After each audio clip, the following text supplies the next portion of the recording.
And in fact, if we continue to use a gendered approach to dance, we are turning away the young people who have been coming, who are not gender binary and have very much appreciated our community and our style of dance, even though it's hundreds of years old, because it has moved into a new era and a new understanding of what it means to be a person. This is a podcast called Walk, Talk, Listen.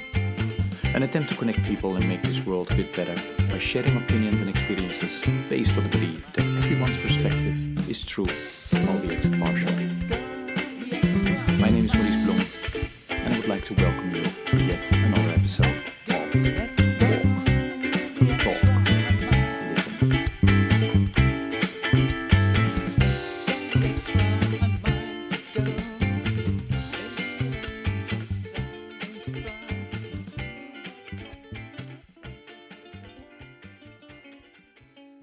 Okay, good day, everybody. This is another episode of the podcast Walk, Talk, Listen, and we are still in New York, where we are attending the Commission on the Status of Women 68, and I'm delighted with today's guest. Well, we know each other for a long time already. Yes, Simon, welcome. Thank you very much. It's great to be here. It's certainly been a while that we've known each other. Yes, true. Would you like to, can I ask you to introduce yourself to the listeners? Certainly. My name is Simon Chambers, and I currently serve as the Director of Communications for ACT Alliance. I come from Canada, and the main focus of our work in gender equality and women's empowerment is looking at global issues of gender justice. ACT Alliance has gender justice as one of our key thematics in our strategic plan. So looking at how we can improve work towards gender justice, equality, empowerment, both within the churches and church agencies who are members of ACT Alliance, but also in the contexts in countries around the world, as well as in doing advocacy work and fighting for justice in global spaces like CSW. And Simon, you were here for the first week of the event. You're back now in Canada. If I ask you, what popped, in front of you for the first week, what would it be? Is it a person or an event that you attended? Or tell me. Yeah, I think if I tried to think about the things that really stood out for me, I think it was the positivity of the people that we were working with within the different events that I was part of over the course of the week. And it would also, I think, be the strong intersectionality of different aspects of gender work in the world. We were involved in a lot of work around the intersection of climate change and gender, or migration and gender. And it's really valuable to me to see these different strands of work coming together, because I find that we're often working in silos on different aspects of the problems facing the world. But we know that gender is what, we often call it a cross-cutting issue, although I find that to be a little bit challenging at times, because gender really needs to be its own issue and it needs focus, budget, attention paid to it. But also it is cross-cutting in that it is part of everything else. And we know that the vulnerabilities of women are multiplied and increased when facing the impacts of climate change, or when there are people on the move, or all these sorts of spaces. So seeing those discussions happening within CSW is a real step forward to my mind, and it was something I was very pleased to see last week. Because you also attended the last COP meeting, right? So is it then correct to say that in a way there was also kind of an extension of some of the discussions that took place at COP, or is it really separate? How do you see that? There are large areas of overlap between COP and CSW. For example, the UNFCCC has the Gender Action Plan, known as the GAP, which is part of the work of the COP every year. And so they do look at the Gender Action Plan as part of their discussions. But gender is not the central focus of what they're doing in that space. In CSW, it's the reverse. Climate is part of what they're doing, but it's not the central focus of what they're doing. So whenever I see organizations or people bringing those two together and really focusing in on that point where they come together, I find it really helpful because it shows that there is that connection between these two spaces. So our work in COP every year certainly involves a gender focus to that. And we're doing press releases and media actions to try and raise awareness and raise advocacy points around gender issues. And similarly, the need for focus on the impact of climate on women is part of the advocacy work that we do at COP this year. So we had a side event late last week looking at the gendered impact of climate finance and what the needs are to make sure that women and girls in all their diversity are well included in climate finance space. And one of our members from FELM, the Finnish Evangelical Lutheran Mission, who's an expert in climate finance, came to COP to specifically be raising questions around climate finance and following climate streams at CSW. And it's great to be seeing members of ACT Alliance putting that emphasis and doing cross-pollination between the different strands of justice work. Okay, great. Thanks for that, Simon. You know, what if you look at the website of CSW68, it also mentions that this year, 2024, is a significant year for elections globally. Is this also an important year in Canada? And are you participating or encouraging participation in the electoral process? And why is this important from your perspective for gender equality? Or maybe you don't think it's important. Yeah. No, I very much think that the next elections in Canada will be important for gender equality. Canada is currently operating under a minority government, which means that it could fall on any confidence motion. So there potentially could be an election this year. Currently, the ruling party is in an agreement with another party to prop them up. So if that agreement holds, then our next federal election will not be until 2025.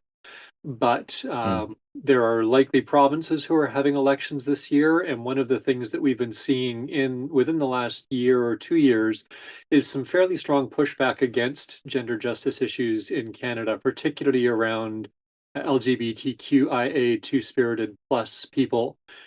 So trans rights are being challenged in a number of provinces at the moment, being couched in parental rights language, but the discourse is not actually bearing any reality to what the laws and current practices in Canada are showing. They're just designed to raise fear and to score points with the more right-wing parties. So absolutely, elections are going to be hugely important for gender equality in the coming days and weeks, months, years in Canada. Additionally, the leader of one of our parties has started to refer to our Prime Minister, Justin Trudeau's feminist ideals. And when Trudeau took office in 2015, he brought in a gender equal cabinet for the first time in Canadian history. And they changed their focus in their ODA to what's called FIAP, the Feminist International Assistance Policy, where there's a focus on gender justice work around the world. And the leader of the opposition has begun to refer to Justin Trudeau's radical feminist ideology. And in my mind, the idea that women should be equal is not radical. But if this person becomes our next prime minister, I despair for where gender justice will go in this country. So I am, as an individual, absolutely encouraging participation in the electoral process, and I will absolutely be voting. ACT Alliance, because it's a global organization, doesn't get involved particularly in elections at a national level, but ACT members in the country are usually involved in preparing advocacy for the members of their congregations, preparing questions to ask of candidates around things like gender justice, migration, climate, and other issues that churches are quite concerned about when it comes to justice. So I suspect that our members will be involved in such things again, and that gender justice will certainly be part of that moving forward. Okay, yeah, great. Thanks, Simon. And just because I forgot, I should have asked you earlier, because we have this podcast has all kinds of listeners. I think 2 questions ago you referred to UNFCCC. So to explain that, and ODA, maybe for the listeners, quick. I apologize. I'll try and stop using acronyms. The UNFCCC is the United Nations Framework Convention on Climate Change, and that is the organization which manages the COPs, the Conference of the Parties to the UNFCCC. It's the body that brings the world together to talk about climate issues, and the biggest success of the COP processes so far was the Paris Agreement back in 2015, which is helping to guide nations towards limiting climate emissions and global warming, ideally. ODA is official development assistance from governments, and it's how they, governments, particularly in the developed world, support through their budgets work happening in other countries, which are quote unquote the developing world, or the majority world, as we tend to refer to those countries, because development as it exists in the West is only one way of really looking at development in the world.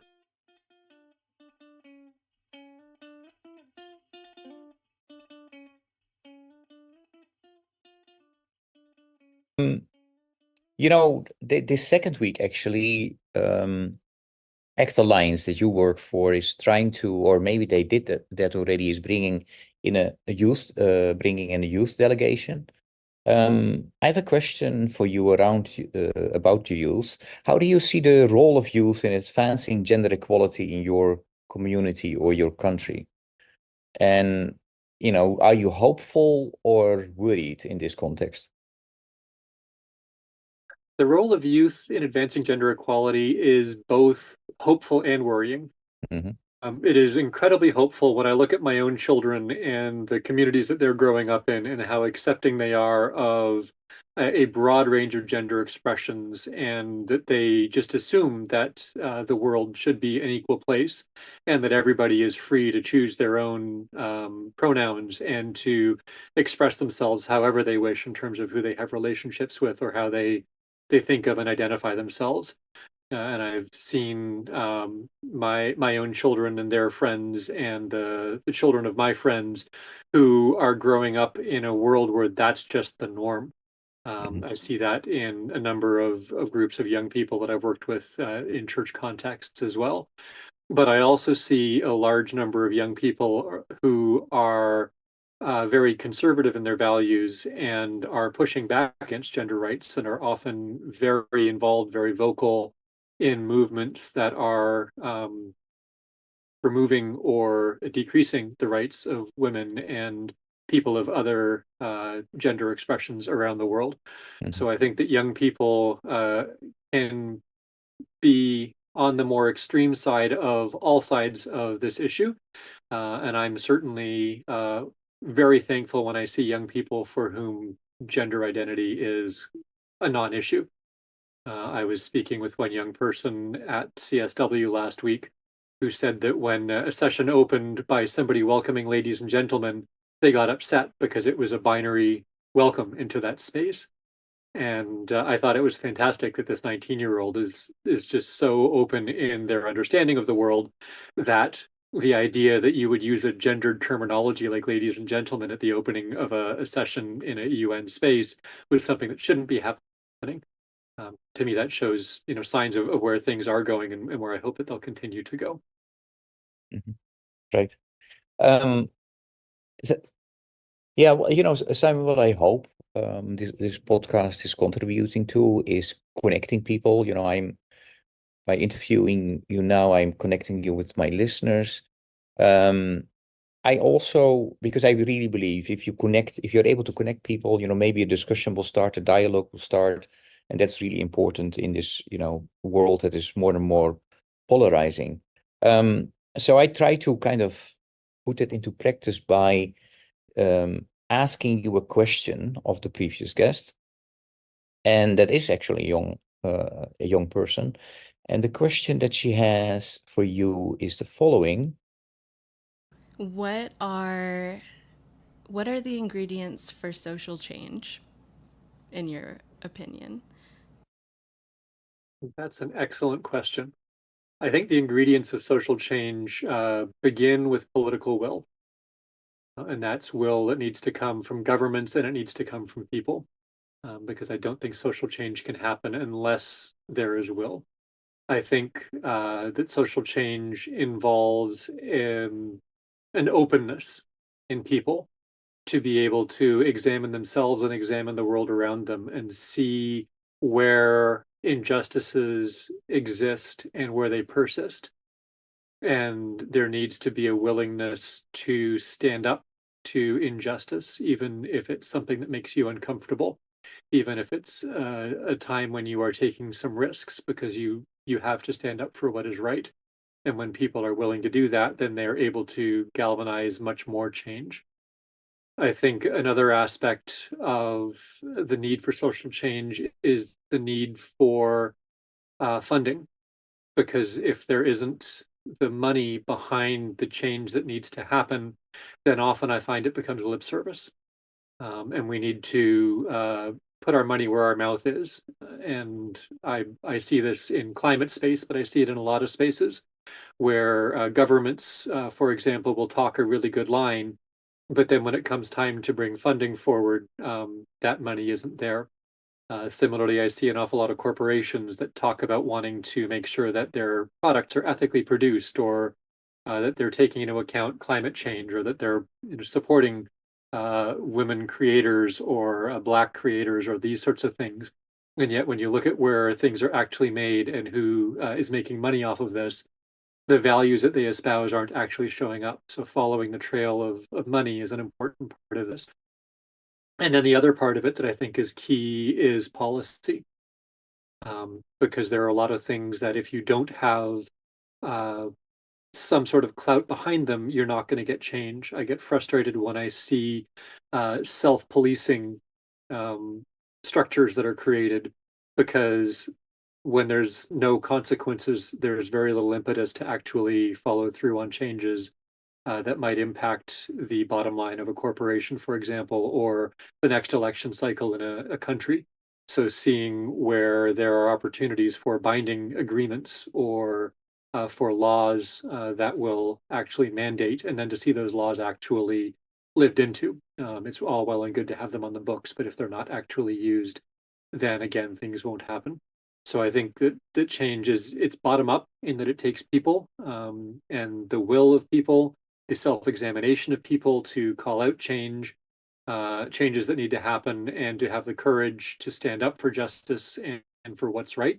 But it also takes the top-down approach where it requires funding and it requires mandates to make things happen. And when you can bring all those things together, change truly can happen in the world. But it requires all parties being at the table, working together in good faith and with good intentions to make that happen.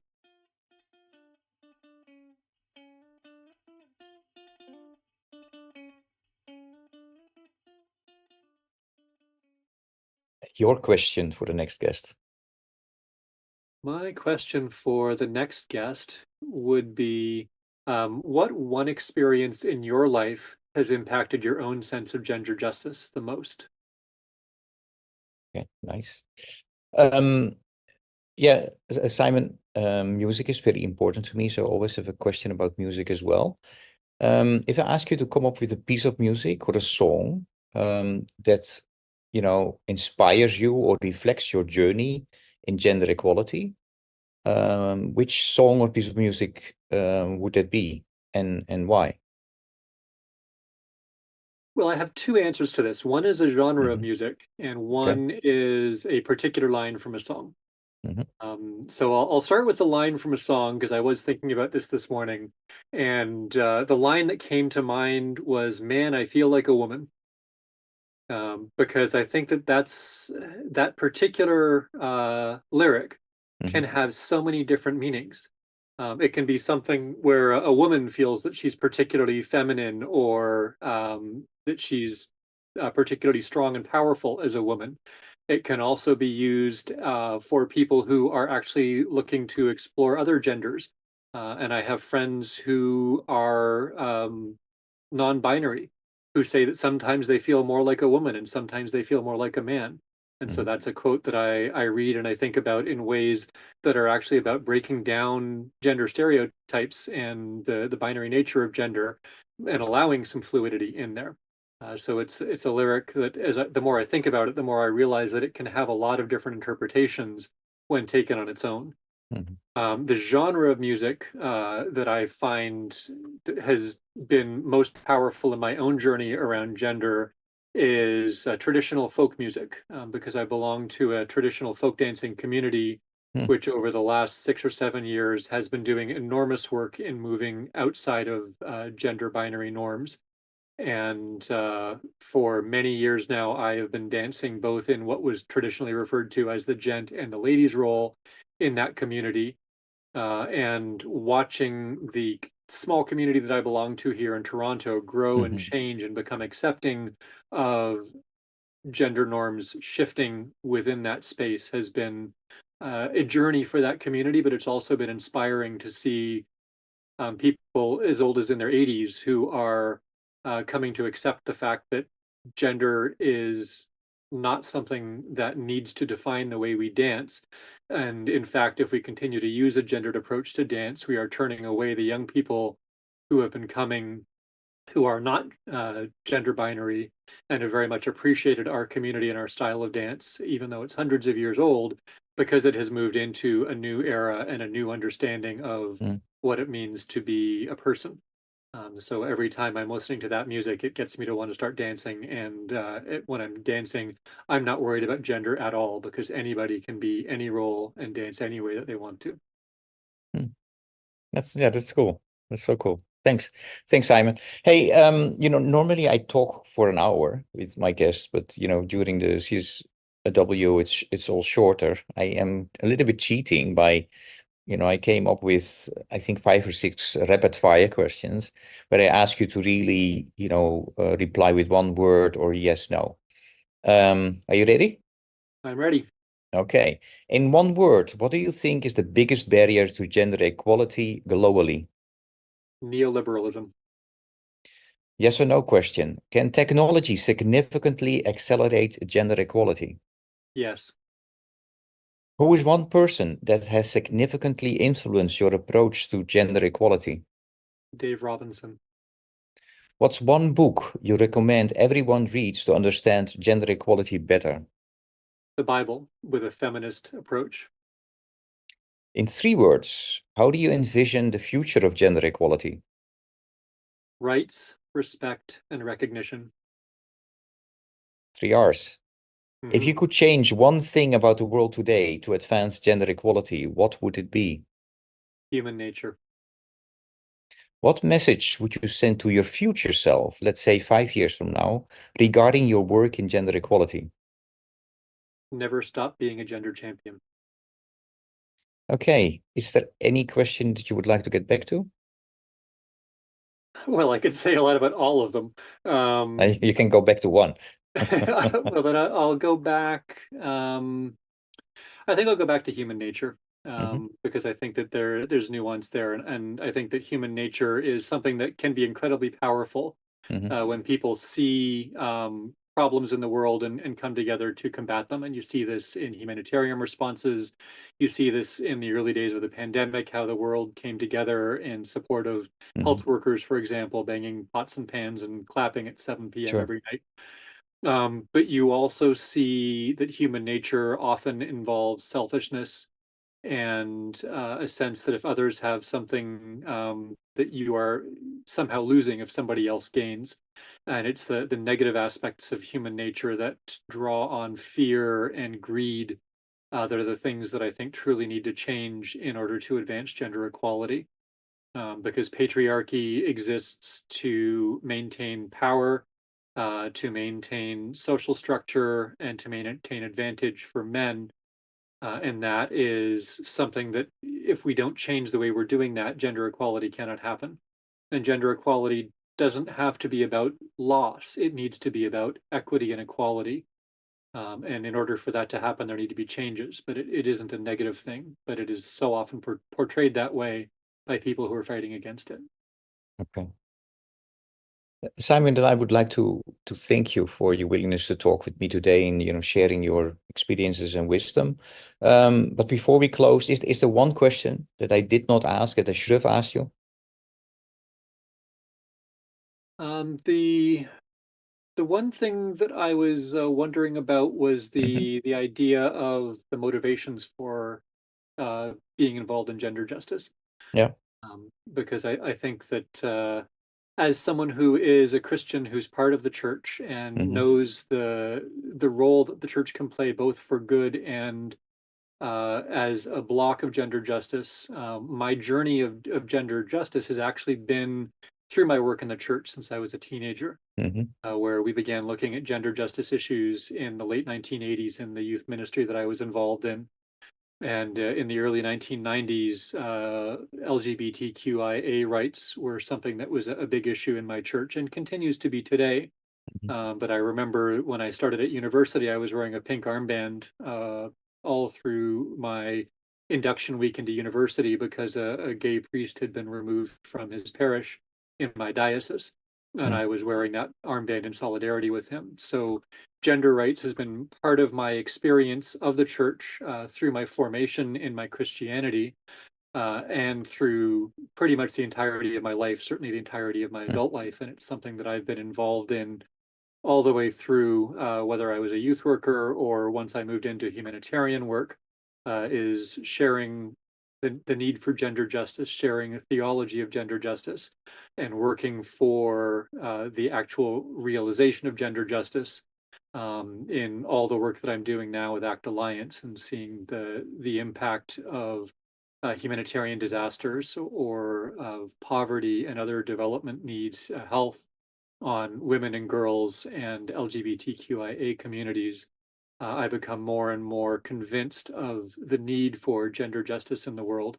And so that's part of what makes me someone who really champions these issues in my life and in my work. Well, yeah. No, thanks for sharing that, Simon. And then, yeah, I would like to thank you for today. With for the listeners, you heard Simon explain that he is part of the communication unit of ACT Alliance. He's really, he's a great interviewer. So I was most nervous interviewing Simon.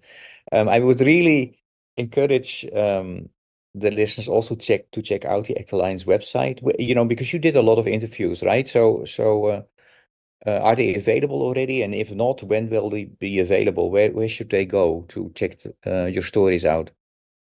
Yeah, so we'll be posting on social media. So on LinkedIn, on X or Twitter, as well as on YouTube and Vimeo, the videos. I haven't had a chance to be editing the content. I spent the whole week filming interviews and taking photos of events, so I haven't had time to put it all together yet.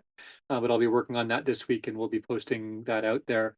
And in addition, I was doing a number of interviews for other organizations as well. So some of them have already been posted through the Church of Sweden, or some of our members in Latin America, CREAS and Ora de Obrar, the Anglican Communion. I've shared material that I shot for all of those organizations in week one. So I know some of them have already been posting that material, and others I'm sure will be coming out soon. Okay, and it's actalliance.org? actalliance.org is is the website for us. Okay. And we're ACT Alliance on most social media platforms. Okay, perfect. Hey, Simon, thanks a lot. And until we meet again. Thank you very much. It's been a real pleasure to be here, and thank you for the interview. Thanks.